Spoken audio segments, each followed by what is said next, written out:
So since I'm going to be going with 4 American bases, I have 2 brand new ones that are sitting over there that I need to get installed and broken in by the time my new enclosure gets completed. I also have a new BD-2500 that I also need to unbox, get it installed, and make sure that it actually works. And I'm going to be going with the mega base box with the subs back and the port back. That way I can go ahead and install the amp on top of the box instead of right here on the back of the box. Let me kind of show you what I've been running into by having this amp installed on the back of the enclosure. So when I end up closing the seats back, I've been causing this damage on this amp, and as well a little bit on this amp. It's been running into this one here. And I've cracked the acrylic on top of this amp. It hasn't caused any damage internally, but because of the heat and those are rubbing together, it's melting this acrylic plate right here and caused me a little crack. So that's the issue that I'm running into with installing this amp on the back of the enclosure. So I definitely need to make sure I have enough room in between these amps and the ones that I'm going to be probably installing on the new enclosure. I'm not sure if I'm going to be installing it on the sides or the rear, but if I do install both amps on the rear, hopefully I have enough room to install both amps on the rear. It's going to look really nice. Hopefully I put something in between there so when the box is pounding, it's not pushing back and eventually bumping into these amps, causing more damage to the acrylic. Yeah, man, $1,000 amp, I think $500 amp and $1,000 amp right there. And I'm causing all this damage to these pretty amps. But yeah, so I'm gonna use the other box and install the amp on top of the enclosure. That way I don't run into issues when closing the seats up.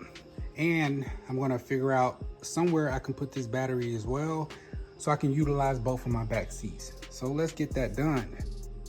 So first I need to go ahead and unattach the wires from back here, which is another con for me. I can't really see any of the outputs with the amp installed just like that.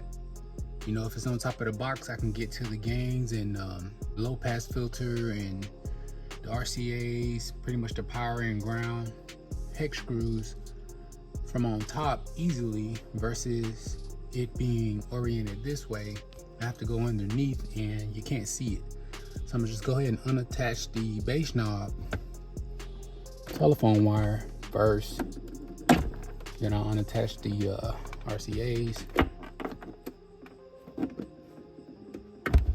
Then I'll go ahead and unscrew the remote wire. And since the negative and ground is long enough, from that point I can go ahead and flip the box up and remove those other 2 wires over there.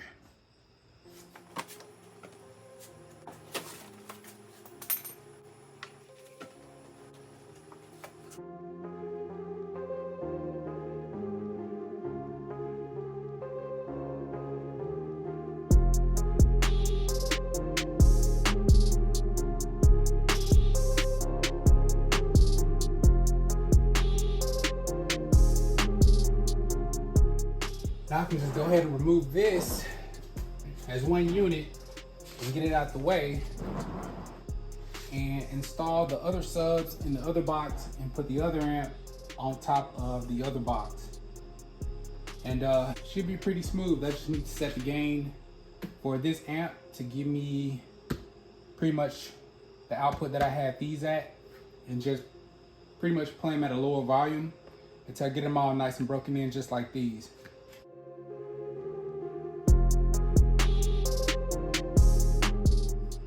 All right, this one is out.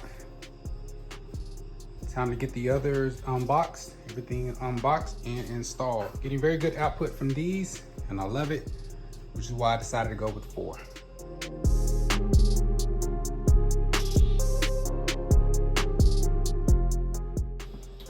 All right, so I'm gonna go ahead and put the amp on top of this box first.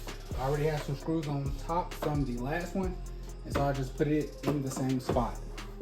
But before I do that, I want to make sure that these new aluminum terminal blocks fit on top of the Big Jeff battery. so I can stop using the other ones, which kind of protrude out a little bit, and it's causing damage in certain places, only with the positive side, right? Because I think that part is heating up and it's causing some damage on my panels here. When I stick it on the side, you can see it's kind of scarred up, scratched up a little bit. Only on the positive side though. I think you can see it a little bit because I kind of pushed the battery up and I had it sitting over here, just kind of get it out of the way so I can fold the seat. But it was causing some scarring on my panel, which I don't care about this type of stuff. You can easily replace this stuff. But yeah, I want to see if I can go ahead and put these on top of the Big Jeff battery and see if they fit, and maybe put some wire ferrules on the 0 gauge wires and get them in here. So yeah, let's check that out first.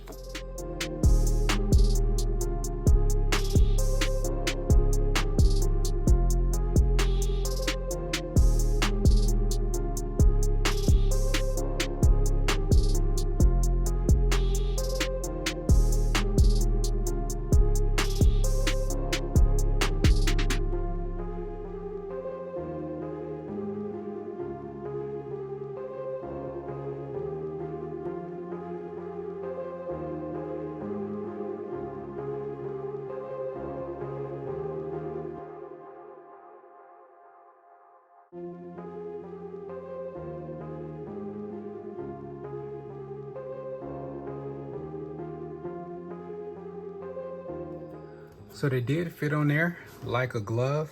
Looks much better, and it's much more in line with the body of the battery instead of protruding out further. I feel safer placing this battery somewhere else other than on the side of the box with confidence. Now I may want to put something in between to ensure that these two don't touch. I may put a piece of foam. I don't know if that will melt or not, but I do need to put something, I think, in between, because look how close this is. If you look at other batteries, the negative and positive are on opposite sides of each other, very distant, and these are very, very close. I do think this is a design flaw with this. Now I do think there's an advantage to having them placed like this, because you can run all your wires pretty much in the same direction. You don't have to have wires coming from the left and from the right. You just have them all going in one direction. And so that's an advantage of that, but the disadvantage is having them very close beside each other and causing some type of failure. So yep, looks good. Glad I bought it, and I got these from Excess Power off of Amazon for about 45 bucks. So this is the finished product, does fit. Now I need to find somewhere to put it. So I've removed the trunk panel and put the battery in one of these cubby holes over here, and I'm trying to see if it'll fit. It is protruding up a little bit, as you can see. So I'm gonna see if I can take this and put it in there and see if it'll close down on it.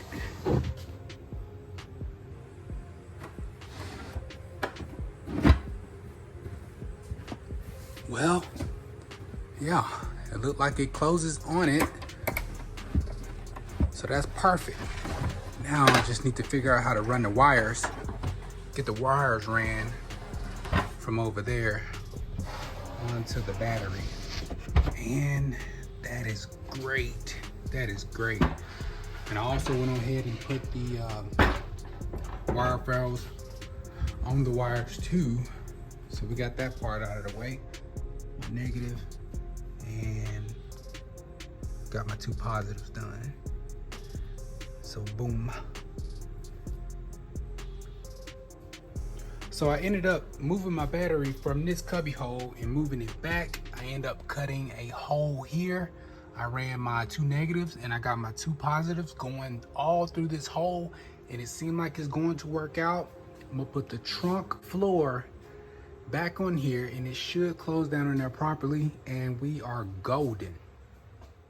All right, so now it's time to open up Big Daddy BD-2500 T2500 1 BD CP, baby. All right, let's flip this up. This is the outside, of course. You guys all know what this looked like already. Let's look at the inputs on the back.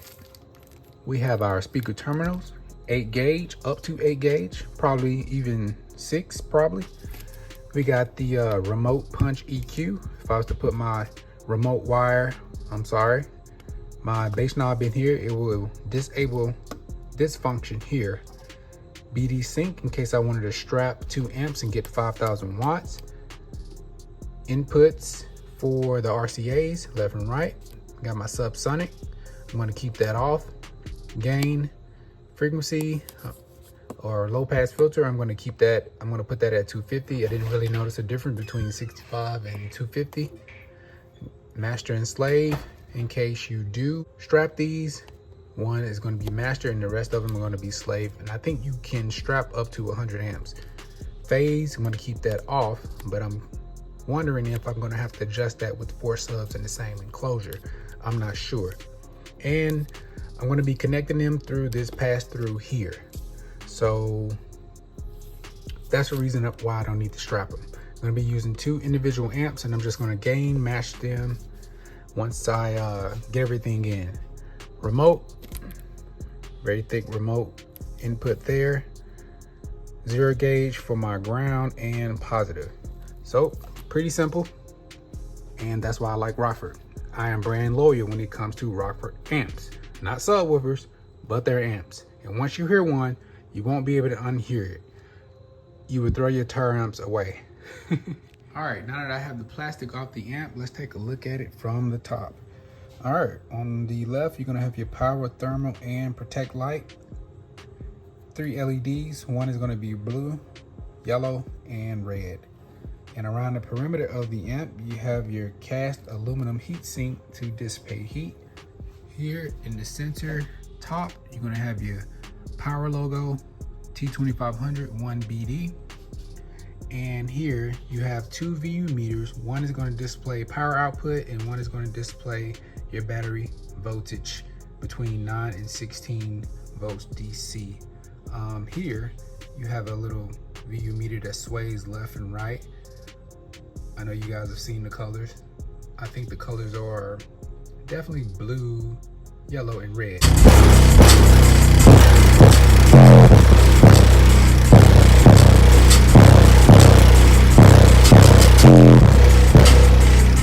When you hit red, they say doing normal operation. That indicates clipping, but not necessarily. And I think that's pretty much it to go ahead and get this bad boy installed on top of the box.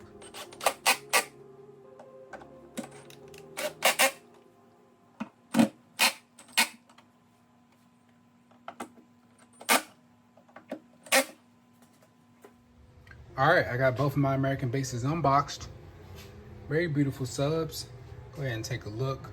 I'm gonna go ahead and skip going over all the specs and just pretty much let you look at this. Go ahead and pause it.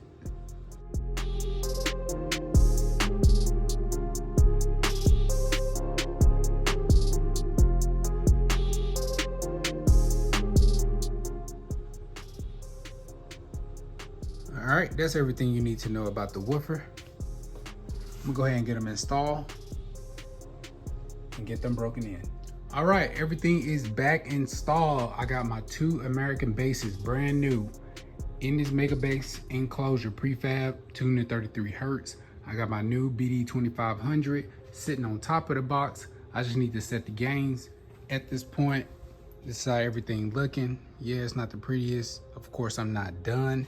You guys know that, but once this is complete, this is going to look phenomenal. Trust me, trust me, trust me, trust me.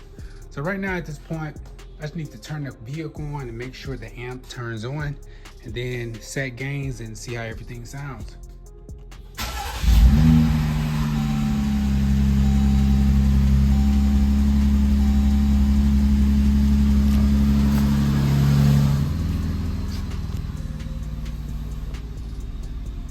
Bada boom. Everything is on.